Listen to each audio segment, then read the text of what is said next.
What's up, people? Episode 27. Talking today about why you should stretch and the importance of stretching. Because I encounter this almost weekly that people they say, "Wow, you're so flexible," even though you seem to have like quite, especially in the legs, you seem to have really bulky muscles. So why you are able to, for example, to do splits and to be so flexible, even though your muscles they are so bulky. Like how what are you doing to do it to make that happen? So the the way I do it is that I've always for years I've put an emphasis on stretching.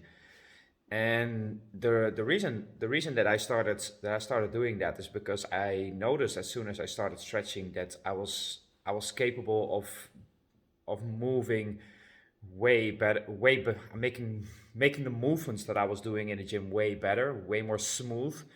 And also I became more athletic overall, and also as a result, because my posture improved, I also was just way more confident.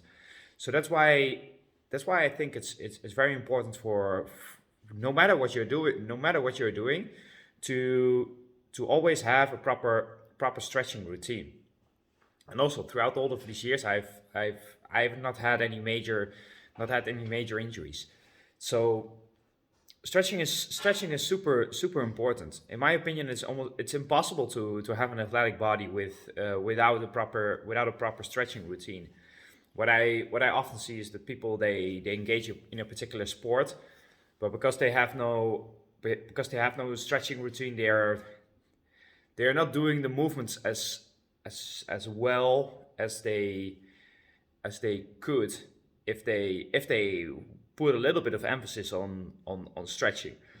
So, and it doesn't matter which sport you're engaging. It could be weightlifting. It could be any martial art, or it could be any other sport. But the bottom line is that you will do movements far better the moment you start to have a proper stretching routine. So what you will notice when you start stretching is that you will also get way more energy. You are able to do the movements better, and you'll become a better athlete. Because often what I saw when I was in the when I was weightlifting at a commercial gym is that a lot of especially a lot of bodybuilders they go wrong with not doing any stretching at all. And because you're growing the muscles, and your muscles they become so bulky at some point, they you start to facilitate imbalances in your muscular system. So I know this guy in particular that that I was training that I was training next to, and he used to come, and he said one day, like, yeah, I'm training chest twice a week, and I train back once a week, because I like training chest way more than I do my back. So I was like, yeah, that's a recipe for disaster. It's an absolute recipe for disaster. It will end up giving you shoulder problems, and it will give you such a fucked up posture, because you develop your muscles in the chest twice as much as you're doing the muscles in the back. So what will happen is that, because these muscles they become so strong, and your body naturally chooses the way of, like, the path to least resistance, your body will naturally start to move. And it's very subtle in the beginning, but there is even people that you see walking down the street, and it's like, yeah, they need to work on their muscular imbalances. That's how your shoulders they become tucked forward, and you become slunched over like this, like your chest, because your chest is tight, and because the the muscles in the front of your shoulder, like overall these muscles they become very tight. And that's ultimately what happens, and you will look so bad, and you'll look worse. Even with all this muscle, you will look worse, because your posture is not good. So that's at some point, he, like, after a couple weeks, or like a month or 2 months, because it's very quickly that this happens, He came and he said, "Yeah, I have so much pain in my shoulders," and I overall in commercial gyms it's something that you hear so often because people they are bench pressing so much, because people they are working their chest so much, and they don't put so much emphasis on properly working on the muscles and working on the muscles in the back and doing exercises that help to strengthen the muscles in the back so that their posture becomes so that they are walking upright, so that they that the shoulder is in the right place and the place there where it's supposed to where it's supposed to move, and there's the muscles that can move smoothly, around the joints that you have. So that's why you need to pay attention, because what you're going to see is that I mean everybody knows at least one person in their direct surroundings or in their family or friends of them that say, oh well, I have shoulder problems, oh I have lower back problems. Those are the most common ones. I have such and such problem, I have this and this problem. But all of them, pretty much all of them, they originate from having imbalances in the muscular system. They all originate from not having not having a proper not doing. Often it's because people they don't do any exercise, but if they do exercise, it's because they do the exercise fucked up, or they or on top of that they are not doing any, they don't have any stretching routine to to get their their musculars to get their muscles in the back in the right, back in the right place, and that your body becomes more athletic and becomes stronger as a result, that you're doing the exercise and coupled with doing the stretching. So also like modern habits like sitting, especially sitting, is because most people they sit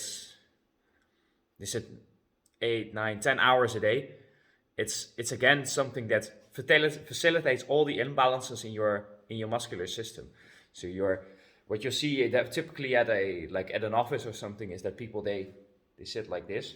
And first you might try to sit upright, but at some point like you become slunched forward, and before you know it you're like this.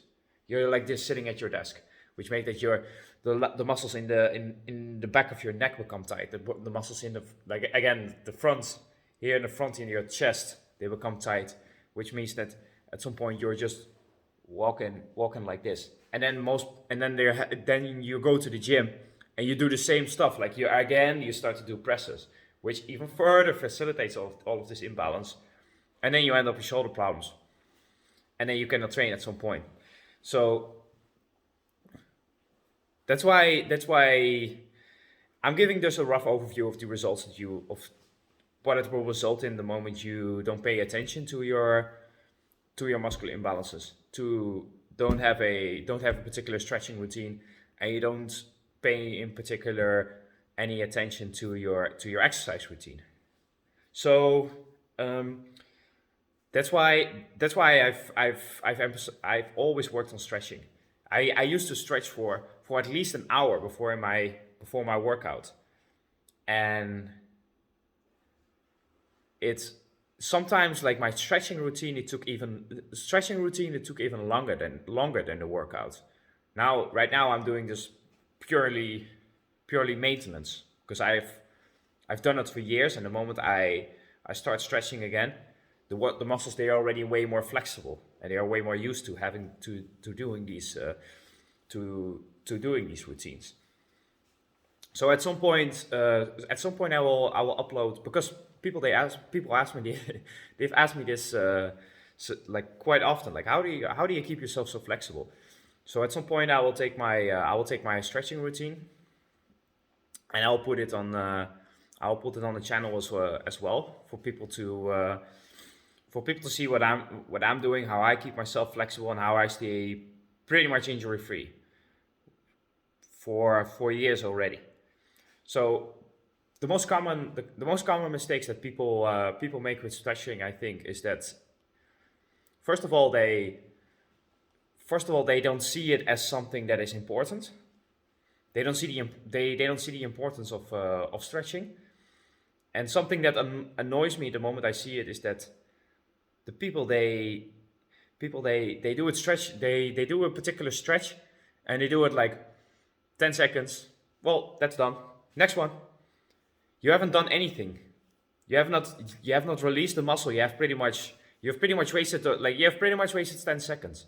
What you should do is like when you stretch is that you put yourself in you put your body in a in a position, like for example with the hamstrings, like you lean into the stretch, and you feel your muscles like pulling, and you feel release. You feel so slowly but surely, and that might sometimes you need to wait half a minute. Sometimes you need to wait a minute if you're just starting, especially if you're starting to stretch like muscles that are very bulky. Like I know that's the case for my hamstrings. I still stretch my hamstrings sometimes like 2 3 minutes each, and that's even though I'm still I'm still quite flexible. I know I know some friends of mine. They are so unbelievably unflexible that they cannot even do the movement, and it hurts them so much, and it hurts them so much they do the stretch, and it's almost impossible for them to do that. And that's why you should do it, because the moment you release the muscle, the moment you finish with the stretch, your muscle becomes feels so much better, and the moment you start to do an exercise, it becomes just way better. So I know, for example, I know, for example, for Alan, he has some he has some also some really tight legs. But that's also the reason that when we're, for example, when we're sparring, I know that I can make the high kicks and he cannot. You know, because the legs, they are just not flat. They're just not flexible enough to make that type of movement. And that's just an example. Most people that most most people that I see in the most people that I see in the gym, they are not capable of getting into this and going into these range of motion and making these type of movements. Especially because high kicks, you just need to have a lot of flexibility for it. So I'll post my routine at some point. Um, Also, when you're doing a particular stretching routine, take the time for it. You know, don't rush it. Wait for the release of your muscle, and especially in the beginning stages, pay a lot more attention to it, so that a month, 2 months down the line, you'll not have to do as much work. Right now, I have a stretching routine that's just 20 minutes. Back in the day, it was an hour. It was an hour before my workout. That it took longer to do my stretching routine than to do my workout. So yeah, take the time for it, and you will you will see after a couple. You will see after a you will see after a week. You'll already see the improvements. You'll see that you'll feel better, that your posture is better, that you walk up straight. You'll be better able to do movements. For example, you need to be very flexible to do squats and to do deadlifts. Those ones it's essential. It's essential that you do stretching to even do the movement to do even do the movements properly. So pay attention. Pay attention. Take it slow in the beginning, and after a week, after a month, you will see dramatic improvement on your flexibility. You'll be able to do movements that you could not in the past, and also overall you'll feel better because your muscular system is not so always like always tight as hell. And that sounds kind of weird because because most people, they have never experienced how it could be different. How when they wake up in the morning, how they would feel different the moment that their muscles, they are so more flexible than they would be if you're not doing any stretches. So I think that's everything that I wanted to cover for today, and we're going to wrap up on that note. And I'll see you guys later. Peace.